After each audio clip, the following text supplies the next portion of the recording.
Welcome to a new era of web design. I feel like we've unlocked something here that most people have not cottoned onto yet. What's up, my friends? So in this video, we're going to be breaking down a new workflow on how to create beautiful sites that definitely don't feel like AI slop using a new AI workflow that's going to blow your mind. My mind has been blown after testing this.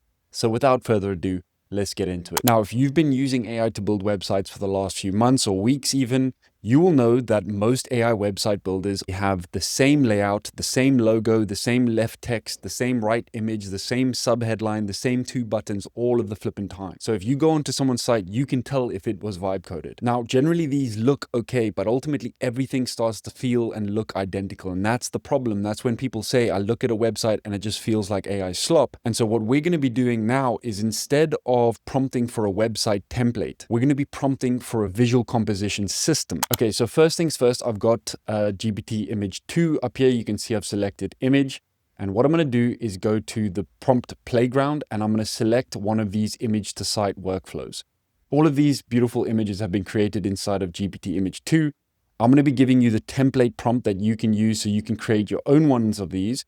But I'm just going to go ahead and show you how we're doing it. Okay, so the first is the original Image 2 prompt that will create this design or something that looks like it. So I'm going to just copy that, go over to GPT, and I'm going to paste that in there and I'm going to send it. So you can see this is the initial prompt. Okay, so create one horizontal 16:9 website design reference, but don't use conventional website hero layout. Very important. So we've got the business context, we've got the composition, and we've got the palette laid out there. We're just going to let ChatGPT cook for a moment. And that's going to create our initial art direction that we can then start coding around and turning that image reference into an actual coded website. All right, so here's our image and that looks kind of sexy. Now what I need to do is basically get that background image without any of the UX on, because Codex is going to create the UX.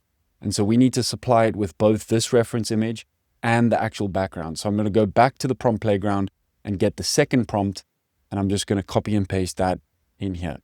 All right. And so what this prompt basically does is creates a clean website hero background art plate from this design reference. So it's going to remove the logos, navigation, and basically everything to just give us a simple background image. And that's what we're going to be using to drop into Codex. And we can do cool things like creating videos from this a little bit later on in the process, which I'll be showing you. Now you can see here, obviously this looks a little bit different, but that's the whole point. You know, these are unique designs and it gives it the initial art direction first. Okay. So you can see now I have my background image and I've got my website image there. So it's relatively close, almost identical, and that's absolutely fine. So what I'm going to do now is I'm going to download both of these. So I'm going to save the image into my actual project file that my Codex is basically going to be using. So I'm just going to say images here. I'm going to download that. And I'm going to download this. And now I'm going to go over into Codex where I've got a new project set up. And you can see the folder that I'm using is where I just dropped those images into. Okay, so you got to create a folder on your desktop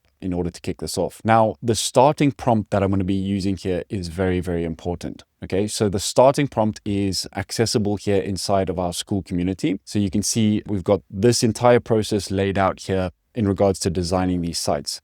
So you can see we've already done these first two steps. And the third step is taking this actual master prompt, copying it and dropping it into the chat, and then attaching our actual photos, making sure we've got the design reference first, and then the background image second. Okay. So if we just take a look at this prompt for a moment, we're building a website hero section from a visual reference. I'm attaching the original hero reference image and a clean background visual asset that should be used in the coded hero. Okay, so this basically takes it through an entire spec of how it should analyze the design first. So it creates its own design spec. And then we've got a review system where it's actually going to be comparing the actual implementation against the reference itself. So we're going to let Codex work away and we'll check back in a moment. All right, so just a quick one here. You can see it's literally analyzing the image and creating a visual spec using vision, which is something Codex is really, really good at. Okay, so it's seeing all of the copy, the responsive, the palettes, the overlays, the background crop, etc., etc. All right, guys, so the hero section is complete, moment of truth. So we're looking pretty good, guys. That's, not bad at all. So if we just look at the original reference and we look at what we have in regards to a design that is responsive, we're looking pretty good. Okay, so this is a completely unique bespoke design. And now what we need to do is just go ahead and do some fine tuning. Okay, so I've got a fourth prompt here, which is ultimately going to force Codex to do one more fidelity pass. All right, so it's going to check composition, hierarchy, spacing, typography, and just make sure we, as close to the reference as we possibly can be. And this is also going to ensure that Codex is making it as mobile responsive as it possibly can, which is really, really important. All right, so while Codex is working on the fidelity pass, I'm going to go ahead and actually turn this background image into a video just because I think that's going to look awesome. Okay, so I'm inside of Higgsfield right now, and I'm going to just go ahead and upload the media, and I'm going to upload the background image for our website. I'll wait for that to check. I'm going to select that and I'm going to say animate this background hero section. This is a background for a website. So keep the motion subtle. And yeah, I think we can kind of just keep it at that, to be honest. Let's go for 8 seconds, 16:9, 1080p, Seedance 2.0, and let's cook. All right, so we're going to check back in with Codex now. It should have completed its pass. So you can see it says top mismatches I see before editing. The display font serif is close, but not premium enough. Oh, wow. Okay, so it's gone ahead and actually changed for Didot Badoni style reference. Okay, the word mark is fractionally too solid and optically heavy over the doorway. So that's pretty cool that it's spotted these things. Okay, the navigation is currently no real hover or focus polish, so it's going ahead and doing those. So that's very cool. All right, so the fidelity pass is done. I'm just going to go here to show device toolbar, and now I can see my design across various breakpoints. Okay, so you can see on mobile, you can see on iPad, you can see on desktop. If I just go here to iPhone Pro, you can see there that we're looking pretty good. There's obviously this big sort of black space here, but I would need to test that on mobile first. But, we've got a header, which has these nice things animated now. Our button has a slight effect to it. So ultimately, we're looking pretty darn good, guys, I must say. So what I'm going to do now is go through and give it a final pass, which is adding motion and polish. All right, so let's take that into Codex, go over here. It's still working, but I'm going to send that in. Okay, so once it's finished working, it will start to add some motion to the site while we wait for our video to complete. All right, guys, so you can see here we've got our video. All right, so this has got some nice subtle motion, a little bit of movement in the trees, and our curtain on the right is blowing in the wind. Ideally, these dappled lights would be moving as well. It's kind of what I try to say there, but it hasn't really executed it. I tried a few times, but anyway, let's go ahead and use this. Let's open it, copy video address, and go back to Codex and say, can you swap the background image for this video, please? Okay, remember to always say please to AI so that when they take over the world, they remember you and they say, you know what, that guy had manners. All right, guys, so let's just hit refresh real quick. So we got a little bit of motion, we've got movement in the background, and guys, we're cooking. We're cooking, okay? So I ain't seen flipping Framer templates that look like this before. I really haven't.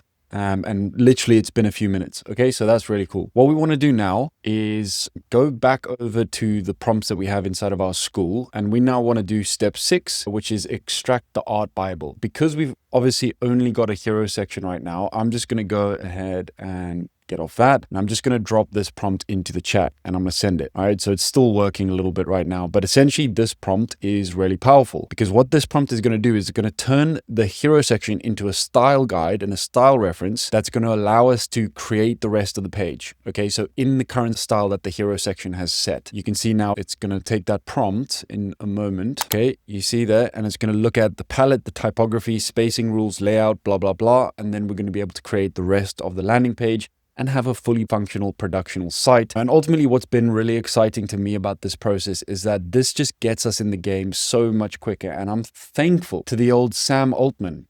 Who ever thought I would have said that? Because I honestly quit and I deleted my ChatGPT subscription and I got it back when I saw the type of images, that it was creating. So if I just show you guys some of the other ones that we've been doing, like this is another site that we created. Okay, so this now I could run through the exact same process that we just did. And I mean, this would just be flipping stunning. Okay, so the same for this. This is an insane, crazy design.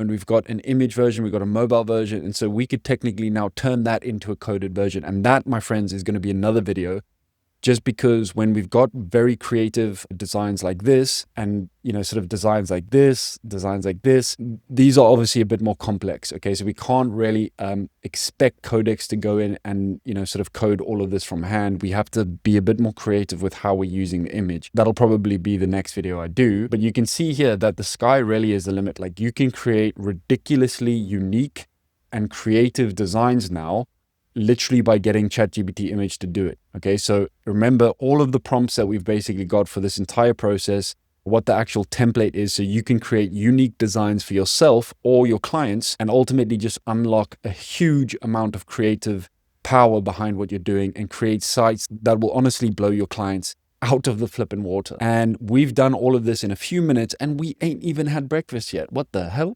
Okay, so you can see here, it's got the rest of the art Bible now created as an MD file. Okay, so our entire brand has now been turned into an actual style, typography, spacing, palette, blah, blah, blah. So what I'm going to say now is, using the art Bible that you've just created, please build out the rest of the landing page in the same style, same look and feel, maintaining what we've built for the hero section.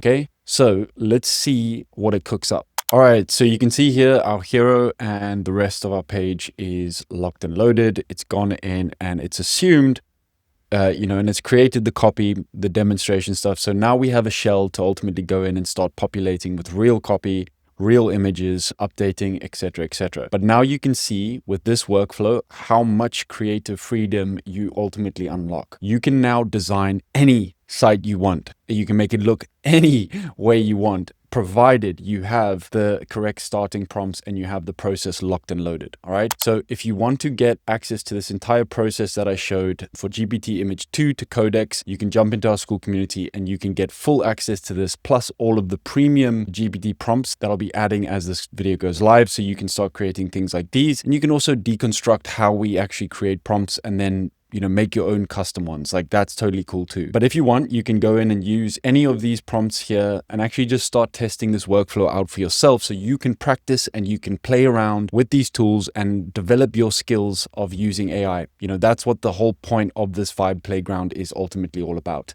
But again, if you want to jump in and you want to learn how to use AI for your business to grow revenue, increase profitability, and get more clients at the end of the day, that is all of the cool stuff that we're teaching inside of our Skool community. We will help you build a digital home from start to finish that is ultimately a system that is run by agents, managed by agents, so you can get your business up and running as quickly as possible and start making money. That is the process of building a digital home, a place on the internet that you ultimately own. You control all of the data, and creating a place on the internet that your ideal client can find you on. That is what building a digital home is about. And plus, you'll learn how to create beautiful sites in the process. All right, so follow if you want to see the next video as well, where I'll be breaking down how to actually turn these very creative sites into actual websites. I'll see you on the next one. Peace.